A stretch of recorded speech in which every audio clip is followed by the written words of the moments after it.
So, ప్రస్తుతం మనతో పాటు కిరణ్ మాదిగ గారున్నారు. ఆయనతో మాట్లాడదాం. సార్ పాస్టర్ గురించి చాలా వరకు అనుమానాస్పద మృతి అని జెప్పేసి మనకు తెలుస్తుంది. అయినా కానీ ఇటు పక్క కొంతమంది అంటే ఏమంటున్నారంటే ఇది యాక్సిడెంటే అంటున్నారు. కొంతమందేమో ఇది ఖచ్చితంగా మర్డరే అంటున్నారు. అది క్రైస్తవ సమాజమే అంటుంది. మీరేం నమ్ముతున్నారు? అసలు ఇంకా సీసీ ఫుటేజ్ కూడా ఇంకొకటి కొత్తగా బయటికెళ్ళింది.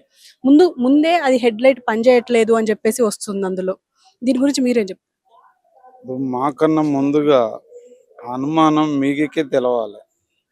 ఎందుకంటే క్రైస్తవ సమాజం ఒకటి కాదు, మానవత్వం ఉన్న ఏ మనిషి అయినా ఆ ఫుటేజీలను ఆధారం చేసుకొని చూస్తే తర్వాత నేను అతని ఎదురు రొమ్మున ఒకటి బూట్ కాలుతో తన్నటువంటిది అది క్లియర్గా మీ టీవీల ద్వారానే చూశాను నేను.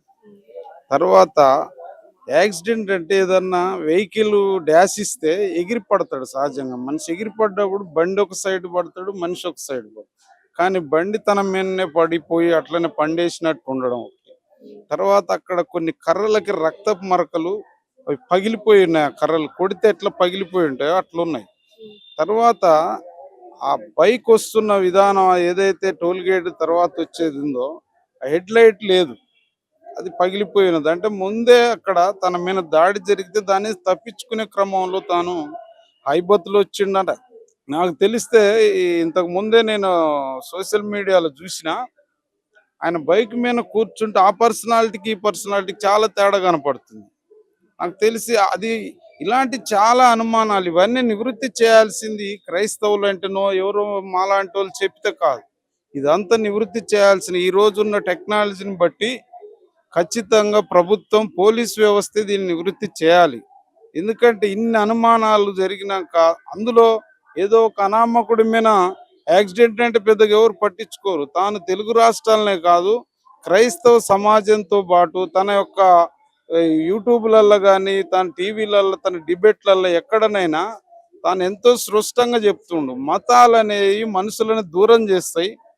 కానీ మానవత్వం అనేది అది ఉంటే మనుషులను దగ్గర చేస్తుంది. నేను మానవత్వం కోసం మాట్లాడే వ్యక్తిగా మాట్లాడుతున్నా. యేసుక్రీస్తు కూడా అదే చెప్పిండు. తాను మతం చెప్పలేదు ఎక్కడని బోధించే ఒక గొప్ప విలువలు ఉన్న వ్యక్తి చనిపోతే ప్రభుత్వాలు నేను వేరే మతం దగ్గర పోయిన ఒక పూజారికి దాడి జరిగింది ఆ మధ్య కాలంలో.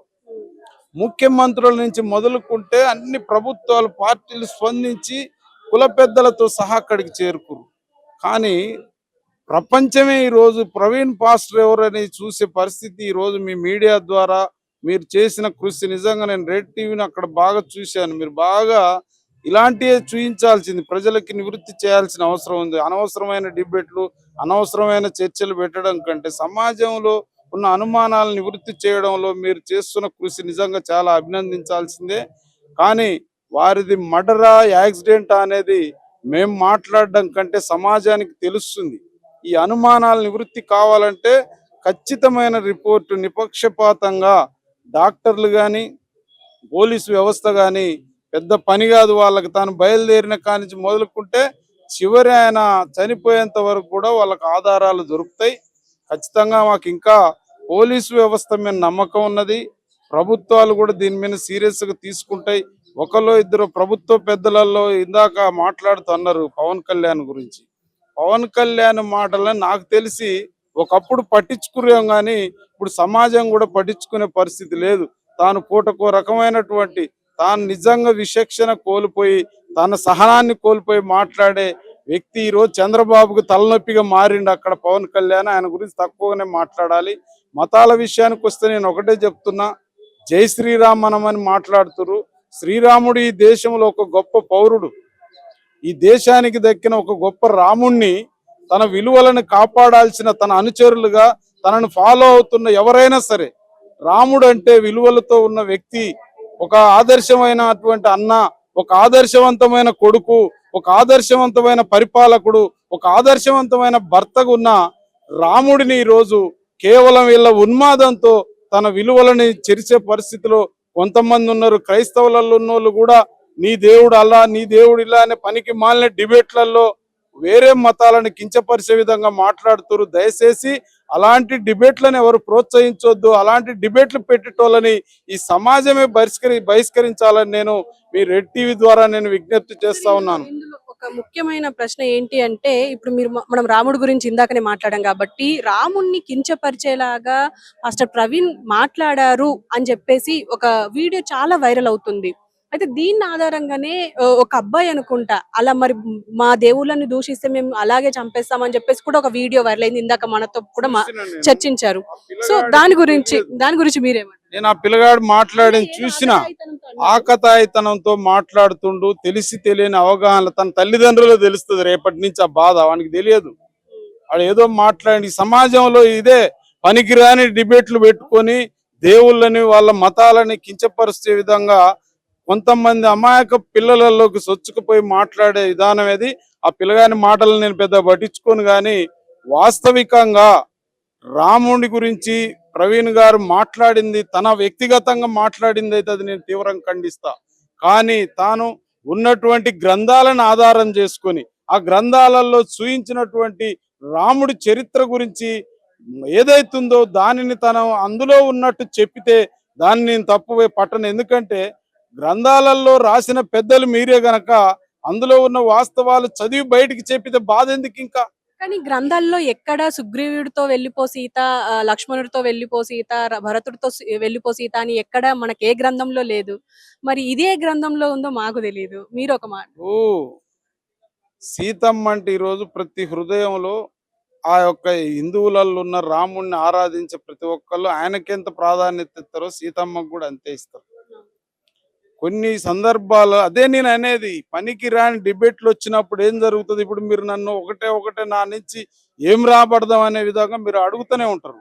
నేను విచక్షణ కోల్పోయి మాట్లాడితే ఏమైందంటే అనేక మంది మనోభావాలను దెబ్బతీసే విధంగా ఉంటుంది. 100 చర్చలలో ఏదో ఒక చర్చలో తన విచక్షణ కోల్పోయే పరిస్థితి వస్తుంది. మనం ఒక్కదాన్ని చూడకూడదు, 99 చూడాలి మనం. అట్లనే మంచి అంత పక్కకు పెట్టే చిన్న చెడునే ఎక్కువ చూపించే పరిస్థితి అది దయచేసి అది రాకూడదు. ఎవరో ఒకళ్ళిద్దరు హిందువులు, ముస్లింలు, క్రైస్తవులు కలిసి లేరా ఇప్పటి వరకు? మీరు వచ్చినాకనే నేను అడుగుతున్నా, మత మార్పిడి అంటుర్రు. ఎవరికి ఎక్కడ బలవంతంగా డబ్బిచ్చి నన్ను మార్చిరని ఎక్కడనన్నా మీ టీవీలకి ఒక్క ఇంటర్వ్యూ అన్న దొరికిందా? కానీ ఎందుకు వాళ్ళు, నేను ఇందాక క్లియర్గా చెప్పిన, మమ్మల్ని గుళ్ళకి రానియలేదు, మమ్మల్ని బడి గేట్లు దొక్కనీయలేదు, మమ్మల్ని బజార్లో నడిస్తేనే మూతికి ముంత పెట్టి వెనక చీపురు పెట్టి పశువుల కంటే హీనంగా చూసినప్పుడు ఇదే క్రైస్తవ సమాజం వచ్చినటువంటి మిషనరీస్ దగ్గరకు తీసుకొని చదువులు నేర్పిరు, సంస్కారం నేర్పిరు, గౌరవం నేర్పిరు. ఆత్మగౌరవం ఉన్న దగ్గర ఎవరైనా ఉంటారు. నువ్వు ఆత్మగౌరవం, నువ్వు గుళ్ళకే రావద్దు అంటరాయనోడని కాలు పెట్టి తన్ని నాకు ఇంకెక్కడికి పోవాలి? అక్కడ మీరు రానివ్వరు, ఉన్న దగ్గర ఉండనివ్వరు. ఇక్కడ మేము జ్ఞానంతో మాట్లాడుతున్నాం, మీరు అంటరాని నా కొడుకులారా మీరు మాట్లాడేదనే విధంగా ఈ రకంగా చంపడం.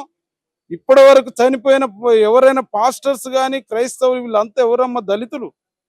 వీళ్ళు దళితులందరూ ఎందుకు క్రైస్తవ్యంలోకి వెళ్ళిపోయారు? మీరు రానివ్వకనే కదా. మేము వచ్చి మొక్కితే మా చేతులు నరికేస్తిరి. మేము కనీసం మీ యొక్క ఆ మాటలు ఇందామని వస్తే మా సేవలలో సీసాలు పోస్తిరి. మేము చూస్తే మా గుడ్లు బీకేస్తిరి, నడిస్తే మా కాళ్ళు నరికేస్తిరి. ఇంత చేసి మీరు బలవంతంగా మమ్మల్ని ఏం చేద్దాం అనుకుంటారు? హిందూ ధర్మం అంటే మమ్మల్ని హీనంగా చూడటమా? పశువుల కంటే పశువుని ప్రేమిస్తురు, మమ్మల్ని ప్రేమించట్లే. ఇవన్నీ అడిగితే బాధ అనిపిస్తున్నాయి. యేసుక్రీస్తు బోధనలనే ప్రవీణ్ గారు మాట్లాడిండని నేను నమ్ముతున్నా. నిజంగా క్రైస్తవ మతం అని చెప్పేటోని ఎవరిని కూడా నేను వినను, నమ్మను. సో ఫైనల్ గా అంటే ఇప్పుడు న్యాయం జరుగుతుంది అనుకుంటారా? ఎందుకంటే ఇప్పటి వరకు అంటే 3-4 రోజులు అయిపోయింది ఇది ఇష్యూ జరిగి, కానీ ఇంతవరకు దాని గురించి అసలు పోస్ట్ మార్టం గురించి అసలు డీటెయిల్స్ ఒక్కటి కూడా అంటే బయటికి రాలేదు. దీని గురించి మీరేమంటారు? నేను ఒకటే నమ్ముతున్నా, ఇది చాలా సెన్సిటివ్ ఇష్యూ, ఇది ఇంటర్నేషనల్ ఇష్యూ అయింది. దీన్ని మర్డర్గా చూపిస్తే జరిగే పరిణామాలు ఏంది, యాక్సిడెంట్కు చూపిస్తే జరిగే పరిణామాలు ఏంది, ఇవన్నిటి మధ్య రిపోర్ట్ వస్తుంది. అది ఏదన్నా రాని, ప్రవీణ్ గారికి అంతకు ముందే బెదిరింపు కాల్స్ ఉన్నాయి, అంతకు ముందే నిన్ను చంపేస్తామన్నోళ్ళు ఉన్నారు, అంతకు ముందు ఆయనతో అనేక ఫోన్లలో ఆయనని వాళ్ళ ఫ్యామిలీని బెదిరించిన సందర్భాలు ఉన్నాయి. ఈ కోణంలో ప్రభుత్వం ఇంట్రాగేషన్ చేసి దాని మీద సిబిసిఐడి ఎంక్వైరీ చేసి ఎవరికి ఎలాంటి అనుమానాలు రాకుండా ప్రభుత్వం గనక ఒక మంచి చర్యలు తీసుకుంటే ఈ సమాజానికి ప్రభుత్వం పట్ల, పోలీసు న్యాయ వ్యవస్థ పట్ల నమ్మకం ఉంటది. దాన్ని కాపాడుకునే విషయంలో ఇది ఏం జరుగుతుందనే కాడికంటే నేను నమ్ముతున్నా ఈ వేడి మీద ప్రభుత్వం ఎమ్మటే ఇమ్మీడియట్లీ ఆ రిపోర్ట్స్ బయట పెట్టకపోవచ్చేమో కానీ ఖచ్చితంగా ఖచ్చితమైనటువంటి రిపోర్టు న్యాయమే ప్రవీణ్ గారికి జరుగుతుందని నమ్ముతా ఉన్నాను. కానీ లాజికల్ గా ఆలోచిస్తే మాత్రం అంటే ఇప్పుడు బండి మీద పడిందా లేకపోతే అక్కడ గుంతుందా అని చెప్పేసి చాలా మంది మాట్లాడుతున్నారు. దీని గురించి మీరేమంటారు? అంటే ఇది ఖచ్చితంగా యాక్సిడెంటే అని కూడా చాలా మంది అంటున్నారు. దానికి మీరేం సమాధానం చెప్తారు? ఇప్పుడు కొంతమంది ముందుగానే ఏం చేస్తారంటే ఈ ఇష్యూ ఎటో డైవర్ట్ అవుతుందని కొన్ని మూకలతో మాట్లాడిస్తారు. నేను కూడా మాట్లాడకూడదట, వచ్చేది యాక్సిడెంట్ అని నేను జడ్జిమెంట్ ఇవ్వడం తప్పు. ఎందుకంటే వ్యవస్థ ఉంది, వ్యవస్థని గౌరవించాలి. ప్రభుత్వాలు ఎందుకున్నాయి? మనం ఓట్లు వేసుకుంటున్నాయి. పోలీసు వ్యవస్థ ఎందుకుంది? మనం గౌరవిస్తున్నాం. న్యాయ వ్యవస్థ వీటి అన్నిటిని కూడా దాటి వాటిని కూడా మేనేజ్ చేసి దీన్ని యాక్సిడెంటా మర్డర్ అని ఎవరన్నా మర్డర్ అని అది కాకుండా కూడా ఇంప్లెయిన్ చేసి చెప్పిస్తే తప్పే అవుతుంది. అది యాక్సిడెంట్ కాకుండా మర్డర్ చేసి దాన్ని యాక్సిడెంట్ చూపించాలన్న తప్పే. ఏదున్నా ఫైనల్ గా అతని పట్ల ఏం జరిగిందని దేవుడికి తెలుసు, ఆ జరిగిన ప్రవీణ్ గారికి తెలుసు. ఇప్పుడున్న నమ్మకం ప్రభుత్వం పోలీసు వ్యవస్థ మీద ఉంది. పోలీసు వ్యవస్థ ఎక్కడికక్కడికి పిన్ టు పిన్ను ప్రజలని నివృత్తి చేయకపోతే ఇది చాలా ఎఫెక్ట్ పడే అవకాశం ఉన్నది.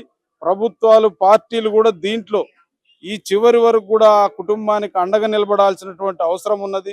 దీన్ని మత విధ్వంసాలు లేకపోతే కుల విధ్వంసాలుగా క్రియేట్ కానంత వరకు ఈ ప్రభుత్వాలు సమన్వయంతో ఈ ప్రజల్ని ఎప్పటికప్పుడు వాళ్ళకి వివరాలు ఇవ్వాల్సినటువంటి అవసరం ఉంది. గనక నేను అనుకుంటున్న దీన్ని మరో మణిపూర్ చేయకుండా